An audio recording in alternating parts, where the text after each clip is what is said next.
É isso aí, João Pedro. Eu tô aqui com o Coronel Renato Preste, especialista em segurança pública, e com o professor e pesquisador Ricardo Bedendo, da Faculdade de Comunicação da UFJF. Nós vamos conversar um pouco sobre a posse de armas no Brasil. Nós tivemos a instauração do Estatuto do Desarmamento em 2003. O que deu certo e o que deu errado nesse estatuto para poder mudá-lo a partir agora de 2019? Coronel? Então, primeiramente, Felipe, agradecer a oportunidade, é uma grande honra para mim estar participando aqui com vocês. A nossa trajetória na Polícia Militar de cerca de 28 anos, chegar nesse momento agora com vocês aqui é muito gratificante.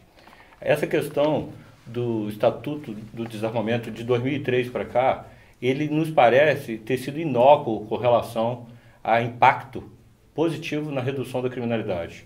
Nós não tivemos registro de lá para cá, de 2003 para cá, registros sérios de fontes seguras que mostrassem para nós que teve impacto positivo com relação à segurança pública. E nós tivemos, de 2003 para cá, com o Estatuto do Desarmamento, se a gente percebe, se as pessoas perceberem isso, inclusive senso comum, mas existe dados que mostram também que 90% das lojas de armamento no Brasil foram fechadas de 2003 para cá em virtude do Estatuto do Desarmamento.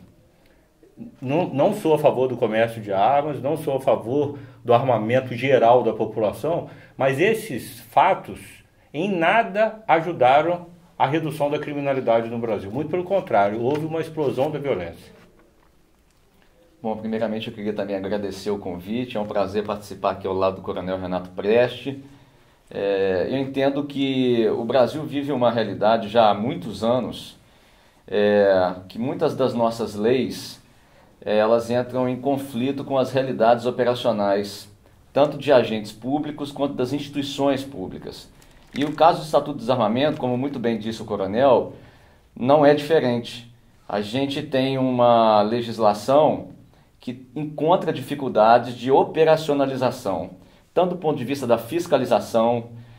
A gente sabe que um dos grandes gargalos, um dos grandes problemas que nós temos com relação à questão tanto de posse quanto de porte de arma de fogo é a fiscalização, incentivo, motivação dos agentes públicos que trabalham com a segurança pública no país. Então, há uma série de aspectos que interferem diretamente na aplicação da lei.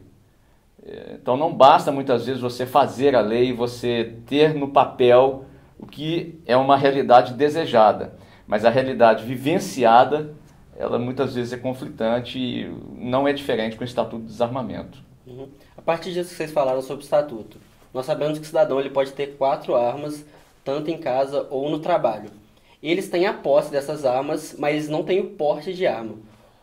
Como que a pessoa pode lidar? Se ela pode ter a arma, mas ela não pode andar com ela, ou seja, ela só poderia evitar essa situação de violência dentro de casa. Então, primeiramente, eu acredito que a gente não tem como falar desse assunto sem explicar alguns conceitos que eu vejo que as pessoas confundem muito.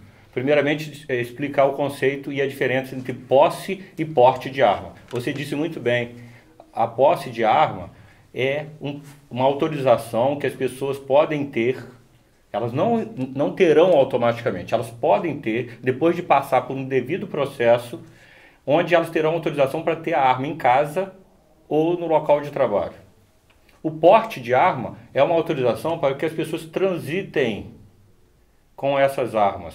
Elas vão até a rua, local aberto, e aí é o porte de arma. O porte de armas, por enquanto, ainda não foi falado aí pelos nossos legisladores, não tem nada formatado ainda. Existem até alguns projetos na Câmara Federal falando sobre a questão de flexibilização do porte de arma, mas ainda não foi falado.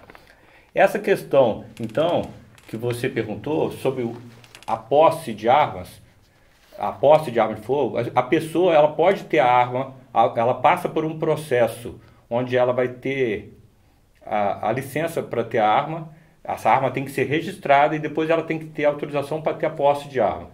Esse processo, como se fosse falar de uma forma assim, bem simples, seria um processo semelhante ao processo de habilitação para retirar CNH. A pessoa tem que passar por 4 quesitos básicos. Primeiro, ela tem que provar que ela sabe manusear a arma de fogo e que ela passou por um treinamento específico. Ela tem que comprovar que tem antecedentes criminais negativos, quer dizer, ela não tem nenhum antecedente criminal. Terceiro, ela tem que mostrar que ela tem uma ocupação lícita, entendeu? Que ela tem uma ocupação que ela possa comprovar que é uma ocupação legal. Quarto aspecto, que é muito importante, é ela mostrar que passou em um teste psicológico.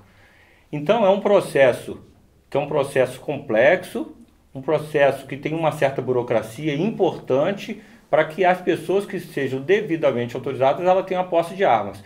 Aí você me pergunta, como que é isso? Ela tem a arma em casa, ela pode ter arma em casa e arma no trabalho, mas ela não pode transitar. Realmente ela não pode transitar. Essa arma foi feita para ela se defender de invasores e de criminosos em suas propriedades e nos seus estabelecimentos comerciais. Não é qualquer local de trabalho também não.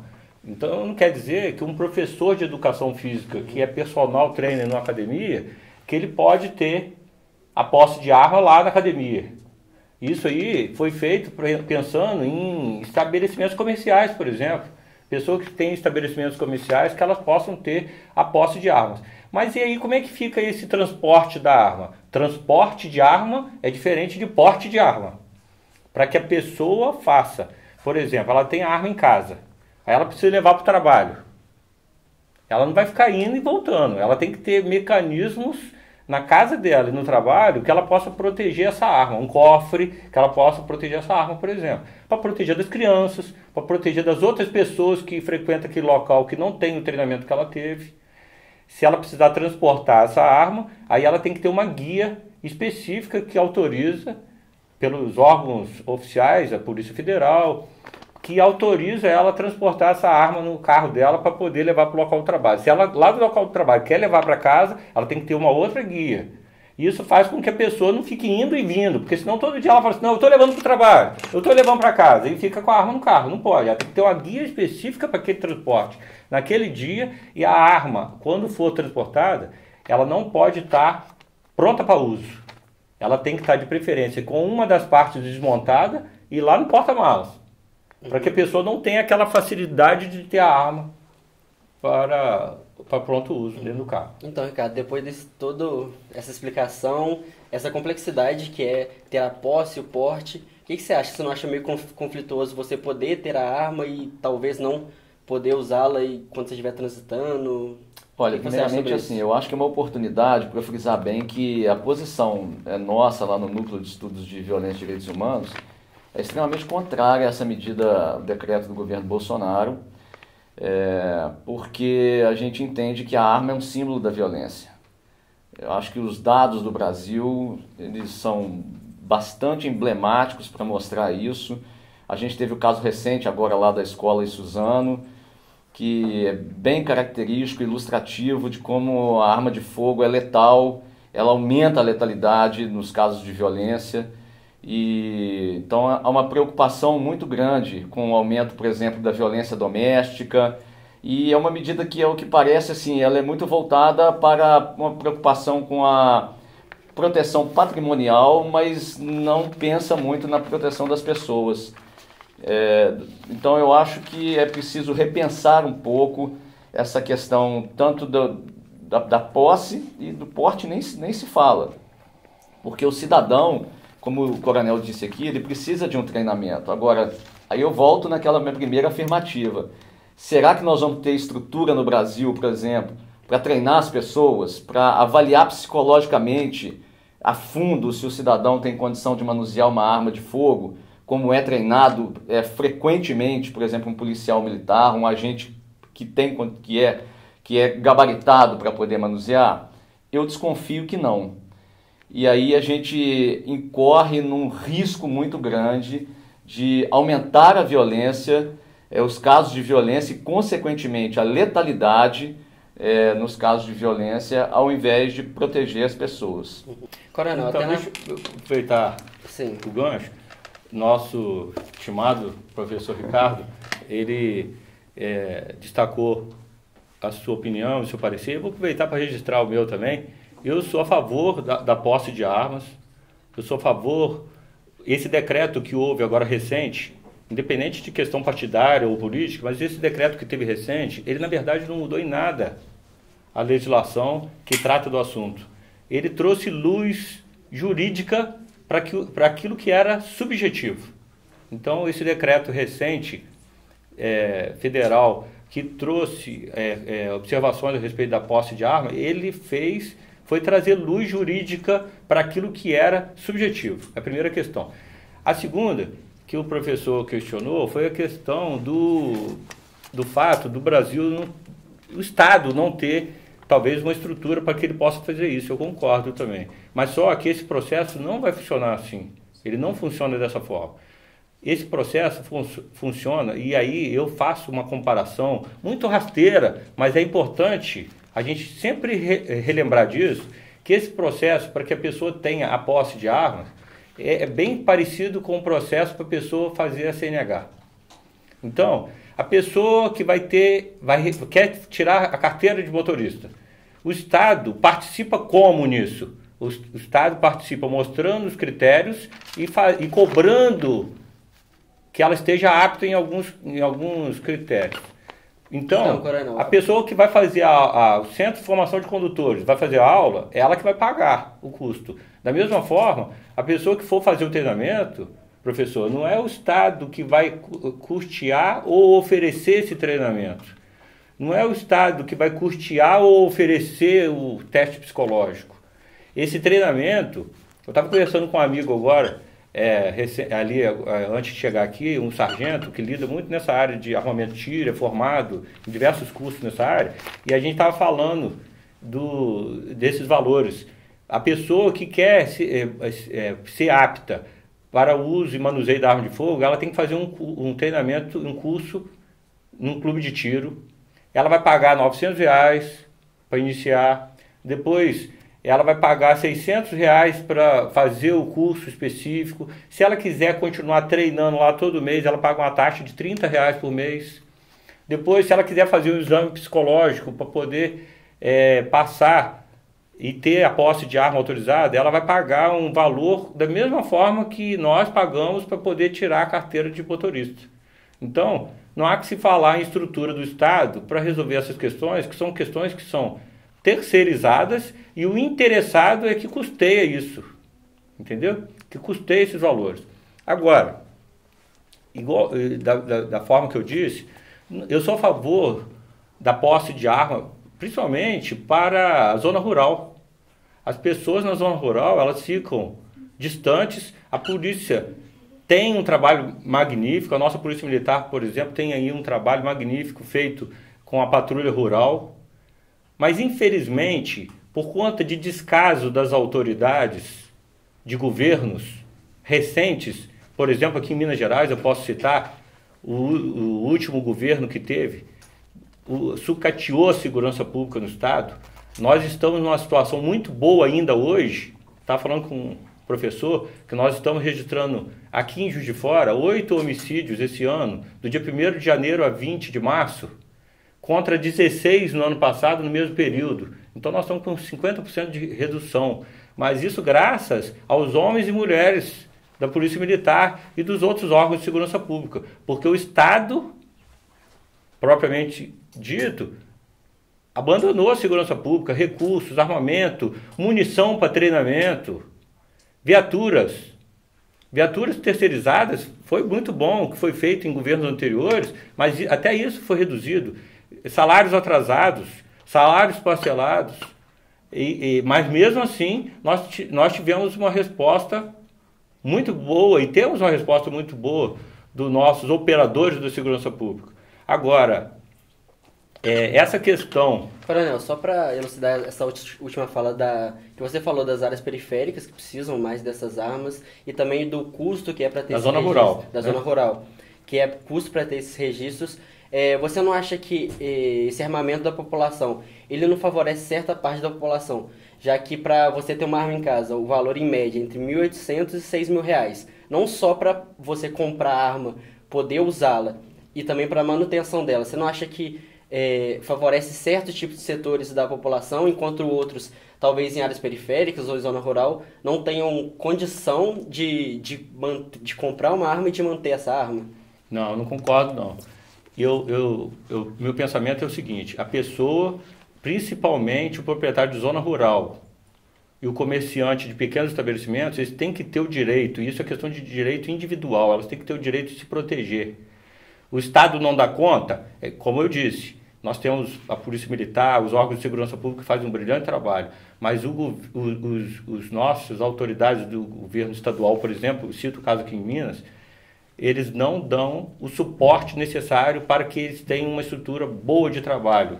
Então, às vezes, tem disposição, tem vontade de trabalhar, mas não tem uma viatura para ir na zona rural para dar essa resposta. Eu não concordo com você que isso privilegia o acesso de quem tem situação aquisitiva melhor, não. Por quê? Eu não estou falando em áreas periféricas. Áreas periféricas, dentro da área urbana, elas são chamadas, algumas delas, inclusive, infelizmente, são zonas quentes de criminalidade. Nas zonas quentes de criminalidade, a arma que chega ali são armas clandestinas. Um dado interessante que eu tenho para te falar, que inclusive nós levantamos agora recentemente, em janeiro, e apresentamos sugestão para o Estado. O Estado ele não tem como avaliar através das ocorrências, o REDS, né, que é Registro de Eventos de Defesa Social, onde as pessoas registram a ocorrência, ela não tem como avaliar ainda se a arma com que cometeu aquele crime violento ou crime comum, se aquela arma era devidamente registrada e se a pessoa que estava com ela tinha posse da arma. Porque eu estou tentando levantar esse dado já há algum tempo aí nos órgãos oficiais e o Estado ainda não tem isso. Eles estão agora, até por sugestão nossa, trabalhando nisso, mas eles não têm esse dado para falar. O que é certo, no meu entendimento, é que a proibição do bem, nesse caso nós estamos falando da arma, ela valoriza, ela joga esse preço dela lá no alto no mercado negro. E aí, as pessoas que têm acesso a elas, aí sim, são pessoas de maior poder aquisitivo, que podem tê-la irregular, ou então um bandido, que usa do crime e tem recursos fáceis, oriundos principalmente do tráfico de drogas, e aí ele se arma e arma as pessoas. Ricardo, qual é a sua opinião, pensando nessa zona quente de criminalidade e no preço que é para compra e manutenção de arma? Primeiro eu queria frisar também, assim, me permita, coronel, discordar. Eu acho que o Estado ele tem que arcar, sim, com a responsabilidade. A partir do momento que ele implementa uma lei ou um decreto, como foi feito pelo governo Bolsonaro, ele tem que assumir a responsabilidade. E o que nos parece, assim, que esses critérios não estão muito claros ainda para a população, e a própria legislação ainda precisa ser melhorada nesse sentido. Né? Que tipo de treinamento as pessoas devem passar, qual a frequência desse treinamento, que tipo de fiscalização vai acontecer periodicamente. Então essas questões eu acho que precisam ser melhor trabalhadas. A sensação que ficou com esse decreto da posse de arma é que o governo, antes de lançar um plano de segurança pública nacional, ele já lançou um decreto que causa a sensação que ele está atribuindo a responsabilidade maior ao cidadão pela sua segurança e o Estado praticamente ficando numa zona ali mais secundária. Então eu penso que o próprio exemplo que o coronel deu das dificuldades hoje encontradas pelas instituições, pelos agentes públicos, é bem ilustrativo de como o Estado tem deixado de lado o investimento em áreas estratégicas da segurança pública, que hoje praticamente em primeiro lugar na agenda do debate público e das demandas da sociedade. Então eu entendo que essa questão aí precisa ser melhor discutida, melhor debatida.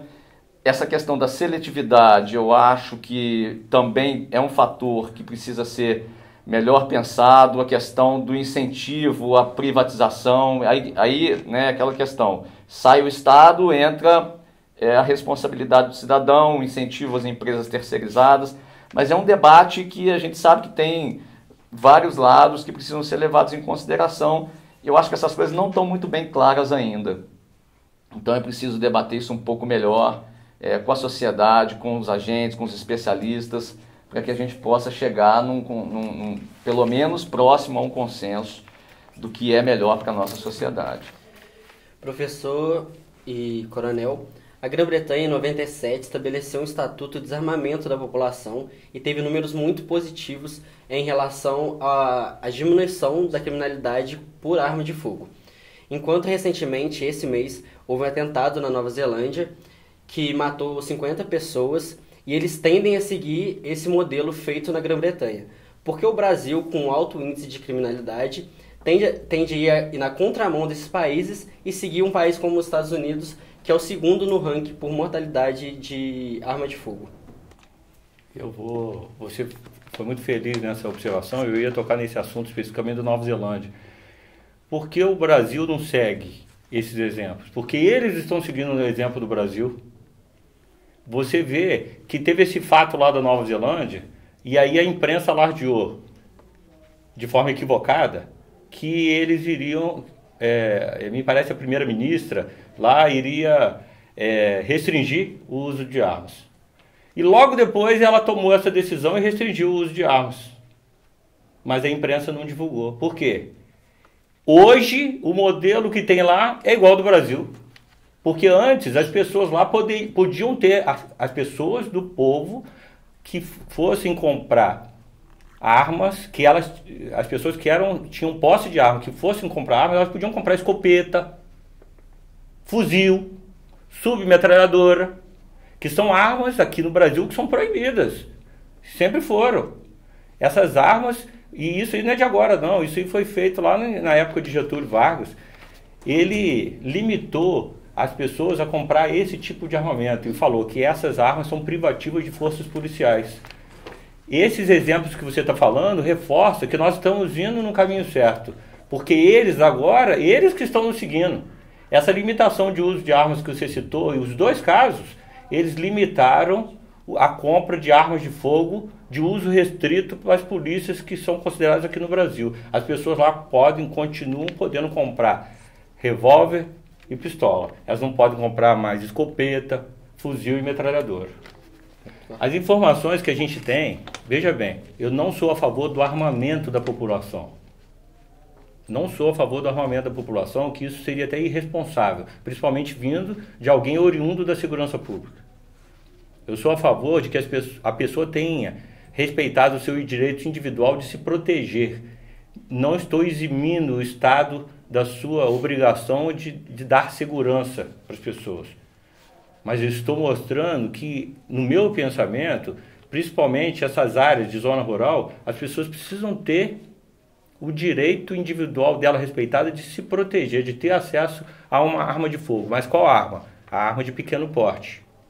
Nós temos dados que comprovam isso, da Fundação João Pinheiro, da Fundação Getúlio Vargas, que os estados onde as pessoas são mais armadas no Brasil são os estados com menor criminalidade violenta com o uso de arma de fogo. Por exemplo, os estados do sul do país. O Rio Grande do Sul tem uma quantidade de pessoas que têm posse de armas muito maior do que São Paulo. E é um estado que tem os índices de segurança pública muito menores do que São Paulo. Eu estou isolando esse dado, a gente sabe disso, né, professor, que a questão da segurança pública são muitos fatores que agregam, que envolvem, e as pessoas me perguntaram agora recentemente se eu achava, que talvez seja até uma pergunta que você fosse me fazer ainda, se eu achava, então, você está defendendo, primeiro que eu não defendo o armamento, eu defendo a flexibilização da posse da arma de fogo. E volto a dizer, esse decreto assinado em janeiro não flexibilizou e nem melhorou em nada, não facilitou em nada o acesso à posse de arma de fogo. Ela regulamentou, foi o que eu disse, ela trouxe luz. Inclusive, a bancada da bala, que são os deputados que são a favor da liberação irrestrita, às vezes até da arma de fogo, eles ficaram até chateados e acharam que a mudança foi muito ínfima, muito insignificante no decreto assinado em janeiro. Ricardo, você tem uma opinião sobre o Estatuto em comparação aos outros países? Tem, eu acho que essa comparação ela é importante, mas é preciso muito levar em consideração os contextos sociais, políticos, econômicos, culturais de cada país, de cada região. O que eu quero dizer com isso? Por exemplo, vocês citaram a Grã-Bretanha aí, se a gente pegar, por exemplo, a história da polícia inglesa, a polícia inglesa só ganhou legitimidade real perante a população depois de uma série de mudanças que foram feitas pelo Estado inglês no contexto social do país, na área econômica, na área política, e isso obviamente favoreceu uma série de fatores, desde a área de segurança até a parte principalmente econômica, né, de qualidade de vida do cidadão. A gente sabe, coronel, né, que a questão da segurança pública hoje não é só ligada à polícia. Como ele muito bem disse, há uma série de outros fatores e entre esses fatores está também a qualidade de vida do cidadão, que envolve aí também outros setores da sociedade, outros investimentos em áreas econômicas, principalmente sociais. O caso da Colômbia, por exemplo, Medellín, que conseguiu superar em boa parte também a questão da criminalidade. Se você for observar o que foi feito lá, houve uma grande reforma social na cidade de Medellín. Então, isso favoreceu também o aspecto da segurança pública. Então, eu acho que essa comparação ela é importante, né? Claro que a gente sempre tem que levar em consideração aprender e trocar experiências com outros países, com outros setores, mas fundamentalmente é preciso enxergar a segurança pública de uma maneira contextual mais ampla. Como que investimentos em outras áreas vão ter reflexo direto na questão da segurança pública. E aí talvez a questão do armamento seja até um debate secundário, a partir do momento que você tem já uma estrutura melhor consolidada no país. Eu não acredito em fórmulas mágicas, como em situações rápidas, emergenciais. Eu acho que esse decreto também ele é um discurso político que não traz uma solução e o impacto é preocupante, e acho que a gente tem que pensar mais a médio e longo prazo, porque o país tem problemas gravíssimos em áreas sociais e que precisam ser corrigidos, porque senão a gente vai ficar, como diz muito bem o jornalista Marcos Rolim no seu livro A Síndrome da Rainha Vermelha, a gente vai ficar dando voltas em círculo e não sair do lugar. E você que está acompanhando a nossa entrevista no Fora da Caixa, fica ligado nas redes sociais. As nossas gravações rolam toda quinta de manhã e você pode mandar a sua pergunta. A gente recebeu a pergunta do Gesualdo Castro. Com a aprovação da reforma da Previdência e sucateamento do trabalho formal com carteira assinada, proposto pelo presidente, somado à liberação de armas, como vocês acham que ficaria a questão do controle e violência no país? Bom, eu penso que isso vai de encontro ao que eu estava contextualizando, de como que a área de segurança pública e combate à violência está diretamente relacionada a outros eixos da vida social, da participação social, como, por exemplo, a área econômica.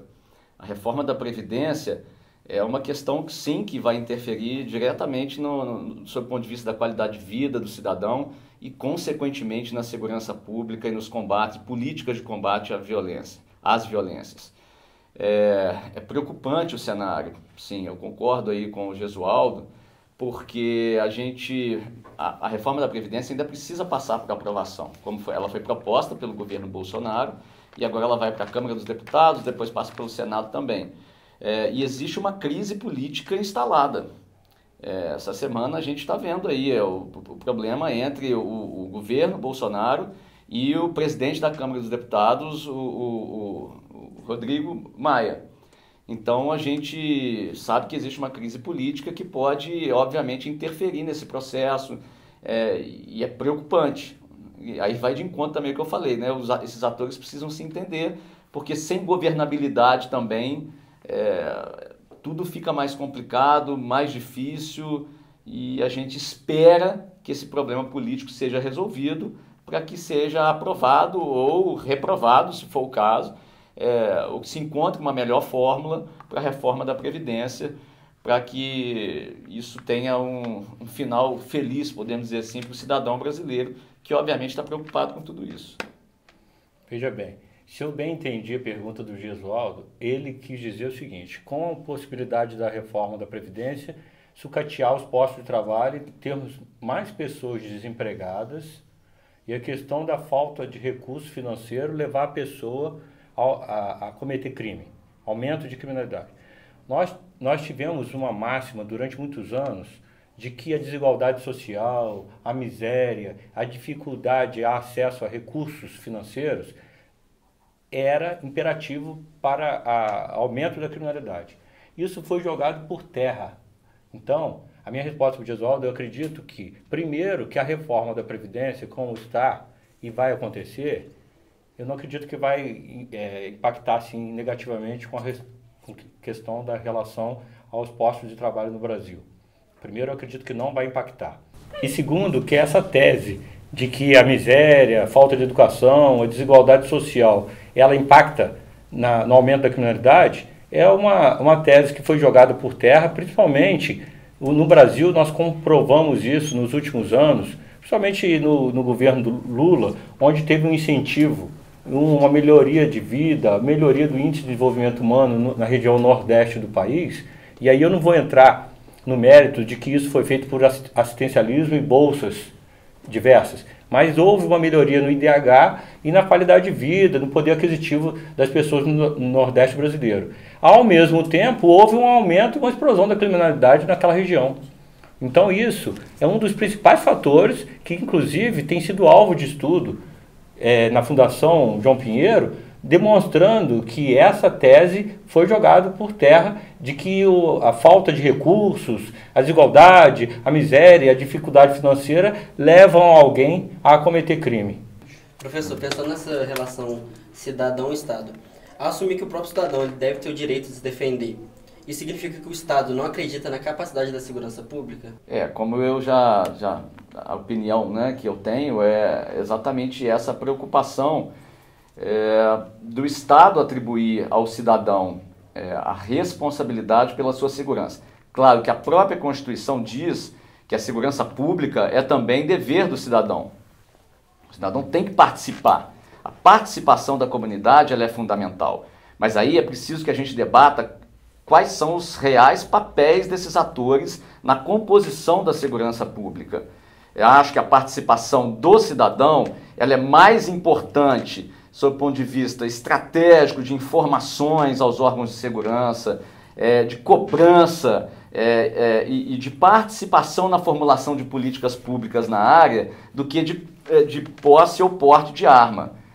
Então, acho que o cidadão tem que participar dessa forma, dessas várias formas que são possíveis e que certamente vão contribuir muito para o crescimento não só da segurança pública, mas de uma qualidade de vida de uma maneira geral, como eu disse aqui. Teve, por exemplo, em outubro do ano passado, o lançamento ainda no governo Temer do Sistema Único de Segurança Pública, do Plano Nacional de Segurança Pública, mais um, entre alguns que já foram lançados desde o início do século, e que sempre no governo são descontinuados.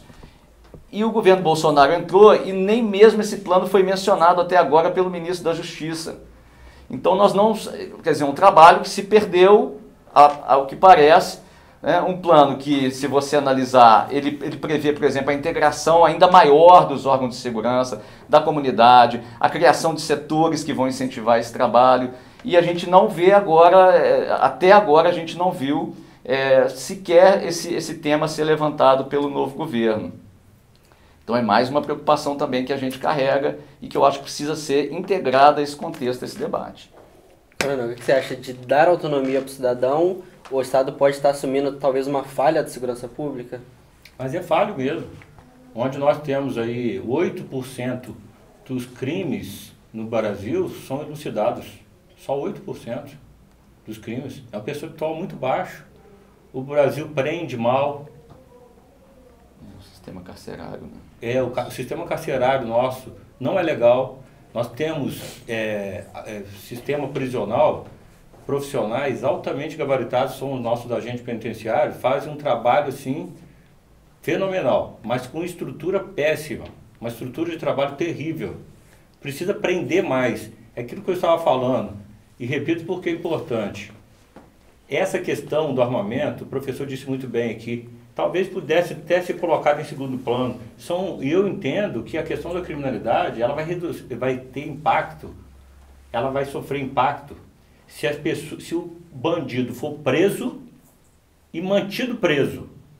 Se ele for preso e mantido preso, a sensação que o outro bandido que está lá fora, antes de cometer um crime, ele vai pensar duas vezes. Porque se ele for preso e mantido preso, a criminalidade melhora. Mas isso, infelizmente, no Brasil não acontece por conta da questão das penas, né? Aqui eu coloco assim, a progressão das penas, estrutura burocrática do sistema de investigação de algumas polícias, a questão das saídas temporárias, indultos. E algumas vezes, Felipe, como oficial da Polícia Militar, trabalhando no policiamento ali na zona leste de Juiz de Fora, o Ricardo lembra quando nós estávamos trabalhando ali na 70ª Companhia ali, sediada no Bairu, onde faz a responsabilidade territorial pelos 4 estabelecimentos prisionais de Juiz de Fora, em várias ocasiões, no dia da saída ou do indulto, lá na porta do estabelecimento prisional, um homicídio.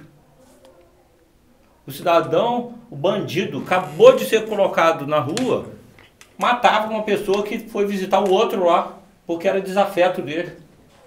Então, o que nós precisamos aqui no Brasil é repensar essas políticas públicas, cobrar muito das pessoas, repensar essa questão de indulto, saída temporária.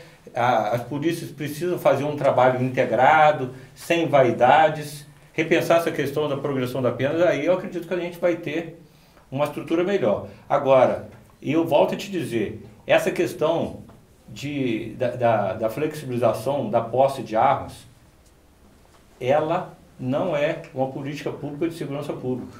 No meu entendimento, é um direito individual que as pessoas têm de se proteger. Eu, sinceramente, eu não tenho dúvida de que o Estado falha muito nas suas políticas públicas de segurança pública. Na verdade, eu tenho certeza. Eu tenho certeza não como observador de fora. Sim. Eu tenho certeza por 28 anos de serviço prestados de servir e proteger a comunidade na Polícia Militar. Uma instituição bicentenária que é a Polícia Militar de Minas Gerais. Entendeu? Eu tenho certeza que o Estado falha. E eu tenho certeza que a nossa situação é boa ainda e não é pior graças aos profissionais da segurança pública. Coronel, pensando nesse direito que você falou, que você afirma que o cidadão deve ter o direito individual de se defender. O IPEA soltou uma pesquisa que entre 95 e 2003 cresceu a taxa de homicídios em mais de 20%. E após o Estatuto do Desarmamento, de 2003 a 2012, essa taxa cresceu só 0,3%. Então, mesmo assim, você continua defendendo que o cidadão deve ter o direito individual de ter uma arma em casa? Mas eu não tenho essa informação. Esse dado é um dado seu, os dados que eu tenho, inclusive, de 2003. É um dado do IPEA. Então, esse dado de 2003 para cá. A criminalidade violenta aumentou. Inclusive, nesse período, eu era capitão, major, comandante da Polícia Militar. Nós passamos por diversos programas do Estado, onde foi implantado o IGESP, não sei se o professor lembra, sim, né? Que era um trabalho onde a gente fazia um acompanhamento diário das ocorrências. E o que nós temos, os dados que eu tenho, mostram que em nada a criminalidade recuou nesse período de 2003 para cá. Muito pelo contrário, nós tivemos no ano de 2004, 2005, não sei se alguns de vocês lembram, que nós tivemos aí em virtude do Estatuto de Desarmamento, várias pessoas indo procurar a Polícia Federal para entregar suas armas, e tivemos uma entrega muito grande. Meu pai é praça, meu pai falecido agora, 30 dias atrás, meu pai era praça do Exército Brasileiro, e eu me recordo dele lá, entregar o revólver dele, lá na Polícia Federal. Nós tivemos isso no ano de 2004, 2005, de forma maciça, e volto a te falar, agora não é questão de dados, é senso comum. Eu, como oficial da Polícia Militar, percebi que de 2006 até os tempos atuais, a criminalidade vem aumentando muito. Eu posso imputar isso ao Estatuto de Desarmamento? Não posso. Mas o que eu tenho informação e até onde eu sei e vivenciei, a criminalidade não recuou em nada. Tá bem. É um registro que eu vou fazer que cabe reflexão. E a gente, às vezes, eu fico muito feliz pelo fato de estar participando desse programa com vocês, porque até o nome do programa, né, Fora da Caixa, faz com que a gente pense, né? Pensar diferente, pensar criativo, pensar fora dos moldes convencionais, não é isso? E aí nós precisamos pensar diferente e fazer perguntas. Eles falam assim, o que move o mundo são as perguntas, não são as respostas. Mas a gente não pode ficar só perguntando. Você tem que se perguntar o tempo todo e buscando respostas. Buscando respostas. E aí eu deixo uma pergunta no ar. Como que a gente encara esse Estatuto de Desarmamento? Você mesmo disse, não diminuiu o crime. Você falou assim, pelos dados que você tem, o crime continua aumentando, mas em menos proporção. Bem menos proporção. Eu não tenho essa informação e não vivenciei isso na pele como operador da segurança pública. Muito pelo contrário, nós tivemos uma explosão da violência de 2010 para frente. Algo impressionante, que Juiz de Fora tinha 40 homicídios e começou a registrar 120 no ano. Não é verdade? Sim. Tinha 40 homicídios e começou a registrar 120. Aí eu deixo uma pergunta. Como que é o nosso pensamento sobre o Estatuto de Desarmamento se a hora que a gente vai estudar a história do armamento, desarmamento, a hora que a gente vai estudar qual foi o primeiro Estatuto de Desarmamento do mundo? Quem fez o primeiro Estatuto de Desarmamento do mundo? Controlando, restringindo o uso das pessoas, deixando só na mão do Estado as armas? Foi o Hitler. O primeiro Estatuto de Desarmamento que foi feito no mundo foi feito pelo Adolf Hitler, no auge do comunismo. E uma das coisas que se fazia dentro do Estatuto de Desarmamento era fazer o cadastro rigoroso daquelas poucas pessoas que eram autoridades, eram militares e eram uma casta de pessoas escolhidas pelo Hitler que podiam ter acesso à arma de fogo. Aí eu deixo esse questionamento. Como? E essa pergunta é uma pergunta que eu vou deixar em aberto. A gente não precisa responder ela aqui, mas eu acho que cabe uma reflexão. O que pensar do Estatuto de Desarmamento hoje, se o primeiro Estatuto de Desarmamento no mundo foi feito pelo Hitler? É meio estranho pensar isso mesmo. Mas sobre esse pensar diferente que você falou, e para fechar nossa entrevista, o que cada um de vocês pensa como uma política de segurança pública capaz de não solucionar, mas pelo menos abrandar os números alarmantes de criminalidade que a gente tem no Brasil? Bom, primeiramente eu penso que é muito importante que a gente tenha consciência de que quando a gente fala em segurança pública, em combate aos diversificados tipos de violência que a gente tem na sociedade, que nós não estamos tratando de casos simplesmente de resolução policial. Acho que o coronel vivenciou isso muito na pele. O senso comum normalmente tem a atribuir, por exemplo, à polícia militar a mãe de todas as causas. E é difícil muitas vezes de fazer a sociedade enxergar que a segurança pública não é apenas papel da polícia militar, da polícia civil, da polícia federal, mas tem outras instituições que precisam ser envolvidas na concepção do que a gente entende por segurança pública, por combate às violências e respeito aos direitos humanos. E aí a gente vai agregar os três poderes nesse diálogo e nessa prática das políticas públicas. Isso é muito importante que a gente tenha essa concepção, porque senão a gente não consegue avançar. A gente tem uma politização muito grande hoje do discurso de segurança pública, que tenta oferecer fórmulas mágicas, rápidas para a população e que elas podem até causar um impacto imediato, mas lá na frente nós não vamos ter uma solução. Então a gente precisa pensar também a médio e longo prazo. É preciso haver as medidas a curto prazo? Sim, elas são fundamentais, como por exemplo o trabalho repressivo das polícias. Mas é preciso investir mais em prevenção, é preciso investir mais nos agentes públicos, valorizá-los mais, reconhecer o trabalho desses agentes públicos. É preciso cobrar mais das instituições políticas. Eu costumo dizer que a gente vive na segurança pública e na área como um todo, muito mais um problema político do que de polícia. Então é preciso ter um incentivo político maior, uma participação política maior, e aí entra a cobrança da sociedade também, nesse sentido, para que a gente consiga mudar esse contexto e tentar debater de uma forma mais coletiva e mais crítica essas questões tão importantes para a nossa sociedade. Muito bem, concordo plenamente, professor, com as suas palavras, e me recordo aí das nossas conversas aí ao longo da nossa carreira. Foram muitas, hein? Eu tive o prazer, Felipe, o professor chegou a me entrevistar quando eu era capitão, major na Polícia Militar. Como repórter da Tribuna de Minas. Agora está do seu lado. No mundo da então, volta. Assim, é uma honra a gente estar aqui. Boas voltas. Ombreando com o senhor nesse assunto aí, que é um assunto tão polêmico, né?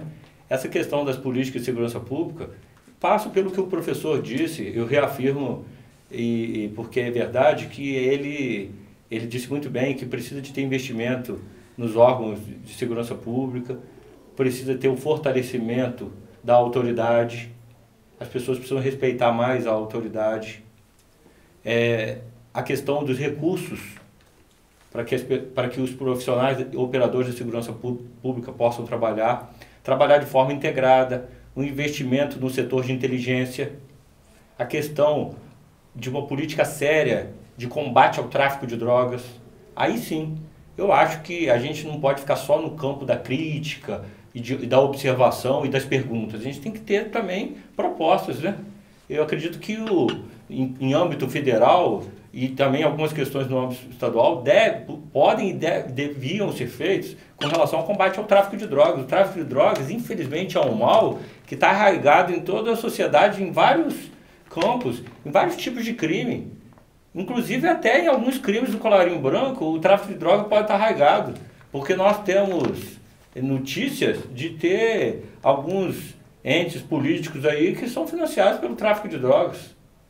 Então precisa ter um combate severo ao tráfico de drogas. Aí sim, eu acredito que precisávamos usar as Forças Armadas, a Guarda, a Força Nacional de Segurança Pública, para fazer uma ação vigorosa, rigorosa e repressiva contra o tráfico de drogas. Acredito, nós estamos tendo exemplos positivos aí, alguns exemplos positivos aí registrados nos últimos dias lá no Rio de Janeiro, do combate rigoroso e vigoroso que está sendo feito ao tráfico de drogas lá no Rio de Janeiro. Eu acredito que uma das coisas que podem vir ecoar positivamente com relação ao sentimento de paz, porque nós queremos é isso. Eu, você, o professor, todas as pessoas, eu acredito que nós, pessoas de bem, pessoas que têm suas faculdades mentais normais, elas querem paz. Elas querem um ambiente de paz para que elas e seus familiares vivam. Então, eu acredito que passa por isso. Integração das forças policiais, valorização, recursos para trabalhar e um combate ferrenho ao tráfico de droga, usando as Forças Armadas e aqui no caso de Minas Gerais, usar todas as forças do Estado. Nós temos um exemplo, eu fui da Defesa Civil do Estado e lembro, agora recentemente com esse caso de Brumadinho, é um grande exemplo. Você vê lá todos os órgãos do Estado trabalhando juntos, sob a batuta da Defesa Civil e do Corpo de Bombeiros Militar, mas todos os órgãos do Estado trabalhando juntos. Da mesma forma, nós tínhamos que pegar todos os órgãos do Estado e fazer um combate ferrenho ao tráfico de drogas. Como que a vigilância sanitária pode trabalhar, Felipe, no tráfico contra o combate ao tráfico de drogas? Ela pode ir conosco numa operação. Eu fazia operações em algumas zonas quentes de criminalidade aqui de fora que eu levava vigilância sanitária, porque aquele estabelecimento comercial que traficava drogas, eu não conseguia prendê-lo em flagrante de forma alguma, porque eles eram avisados antes da nossa chegada, porque eles viam a viatura chegando. Eu conseguia combater o tráfico de drogas ali, porque o vigilante sanitário ia lá comigo e fechava o estabelecimento dele, porque estava de forma irregular. Então, muita coisa pode ser feita de forma setorial, todo o Estado trabalhando. Eu acredito que o principal que precisa haver é vontade política de resolver. E parece que em alguns governos passados e recentes, a gente percebe que existe até, me parece, uma vontade política de deixar o circo pegar fogo. Quanto pior, melhor. Entendeu? O que precisa haver é vontade política para resolver. Então, eu não sei se nós estamos encerrando aqui, né? Eu encerro a minha palavra dizendo que a nossa vontade é de ter um ambiente de paz. O que nós queremos para a comunidade é um ambiente de paz, não é um ambiente de guerra.